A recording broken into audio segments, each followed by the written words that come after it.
انما المومنون، بے شک یہ مومن. مومن لفظ مومن یہ اپنے اندر ایک وسعت رکھتا ہے. دیکھیے ہر مومن برابر نہیں ہوتا. مومنین کے درجات ہوتے ہیں. بہت مشہور حدیث آپ نے سنی، ایمان کے 10 درجے ہیں. سلمان 10ویں درجے میں، ابو ذر 9ویں درجے میں، مقداد 8ویں درجے میں، فلاں فلاں درجے میں، فلاں فلاں درجے میں. تو اس کا مطلب یہ ہوا کہ سلمان کے دین میں اور ابو ذر کے دین میں تو کوئی فرق نہیں ہے. دین تو دونوں کا ایک ہے، ایمان دونوں کا الگ ہے. یعنی ایمان تک تو پہنچ گئے. اب ایمان ایک ایسی چیز ہے جس میں درجات ہیں. ہر مومن ایک جیسا نہیں ہے. تو استحقاق نعمات مومنین جو ہے وہ سب کے لیے برابر نہیں ہوگی، سب کے لیے الگ الگ ہوگی. بڑا مشہور ایک قطع بنیاد تیموری صاحب نے کہا تھا، اتفاق سے یاد آ گیا کہ جس نے کلمہ پڑھ لیا وہ تو مسلمان ہو گیا. جس نے کلمہ پڑھ لیا وہ تو مسلمان ہو گیا، اور بڑھ گیا جو 10 قدم آگے وہ سلمان ہو گیا.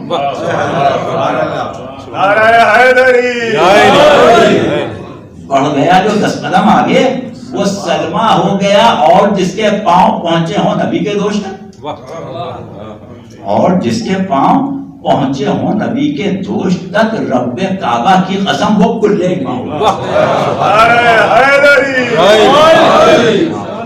تو دیکھیے اب ہم آ گئے درجات ایمان پر. ٹھیک ہے، درجات ایمان پر. اب جب درجات ایمان پر آ گئے تو پھر ہمیں رجوع کرنا پڑے گا کل ایمان سے. کل ایمان کے علاوہ کوئی نہیں بتا سکتا کہ درجات ایمان کیا ہے اور خود ایمان کیا ہے. فرمایا مولا امیر المومنین علیہ السلام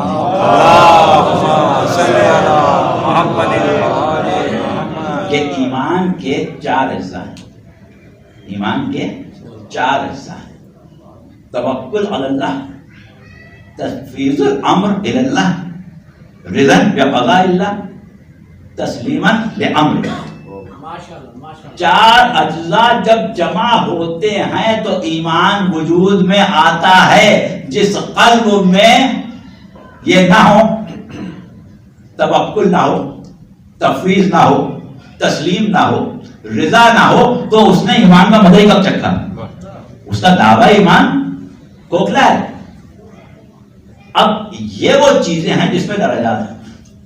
نہ توکل ہر مومن کا ایک جیسا ہے، نہ تفویض ہر مومن کی ایک جیسی ہے، نہ تسلیم ہر مومن کی ایک جیسی ہے، نہ رضا ہر مومن کی ایک جیسی ہے.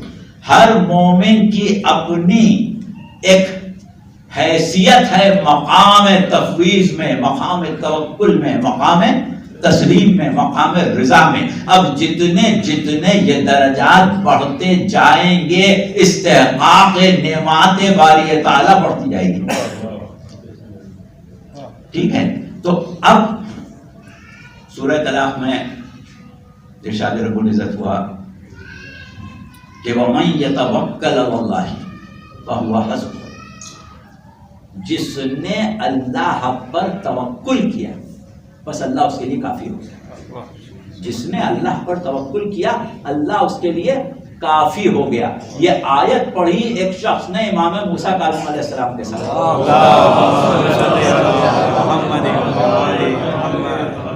وہ کہا مولا کیا مطلب ہے اس کا؟ تو آپ نے فرمایا کہ دیکھو توکل کے درجات ہیں، توکل کے درجات ہیں. اور توکل کا کم سے کم چھوٹے سے چھوٹا درجہ یہ ہے کہ مومن کو یہ یقین ہونا چاہیے کہ کسی حال میں پروردگار عالم اپنے فضل کو مجھ سے روکے گا. یہ ہے توکل کا کم ترین درجہ کہ اللہ اپنے فضل کو ہم سے کبھی نہیں روکے گا. اب وہ مومن جو ذرا سی دیر میں اللہ کے فضل سے مایوس ہو جائے اور توکل کی منزل پر نہیں ہے. توکل کی منزل کا آغاز یہاں سے ہے کہ اللہ کی رحمت سے مایوس نہ ہو. اتنی اس کے اوپر بھروسے کی اور اعتماد کی کیفیت قلب میں ہونا چاہیے کہ ہر حال میں انسان کا یعنی مومن کا بھروسہ توکل اللہ پر. اب اس کے بعد ہم یہ دیکھتے ہیں کہ ان تمام چیزوں کے درجات ہیں. اب ہم نے سرنامہ کلام میں آیت پڑھی سورہ حمیم سجدہ کی کہ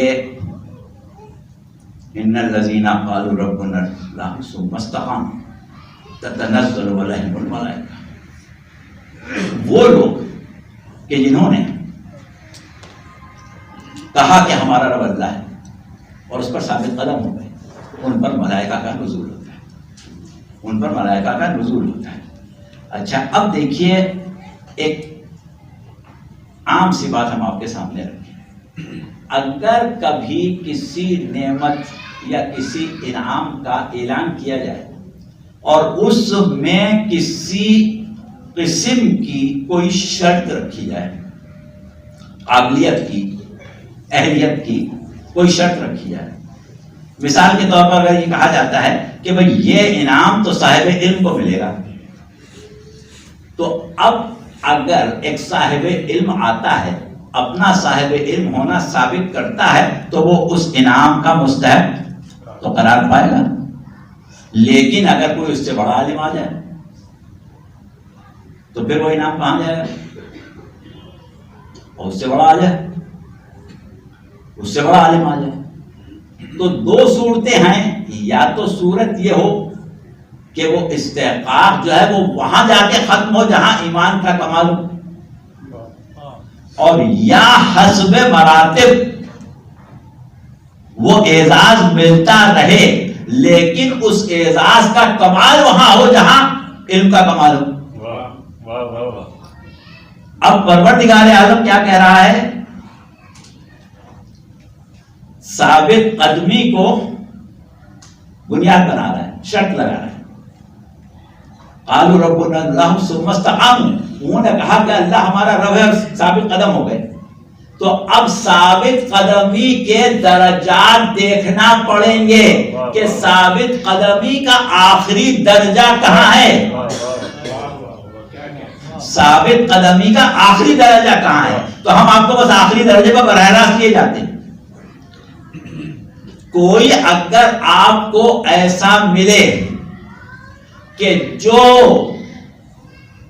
ثابت قدمی بارگاہ خداوندی میں اقرار کرنے کے بعد کہ پروردگار سوائے تیرے میرا کوئی رب نہیں ہے, میں تیرا ہوں تو میرا ہے, جس نے تجھے پا لیا اس نے سب کچھ پا لیا.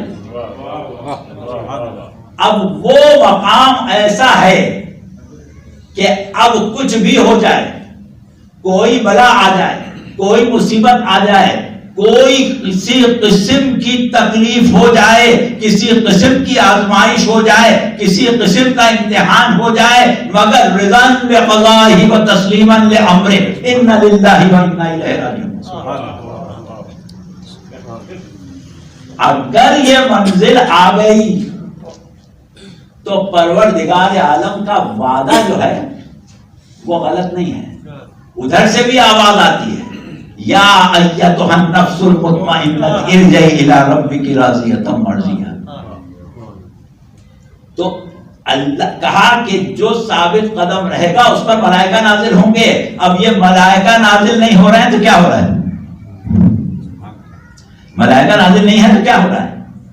تو اب دیکھیے کہ آپ حسین ابن علی علیہ السلام کو اس مقام پر دیکھیں, اس مقام پر دیکھیں کہ جہاں حسین کا اقدام نہیں ہے, وہ اللہ کا اقدام ہے, کار الہی ہے. اور بعثت خاتم الانبیاء کے بعد کار الہی سرکار رسالت کے ذریعے سے ہی ہو سکتا ہے. اور سرکار رسالت اگر کسی کا تعارف منیت کی منزل پر کرا دے,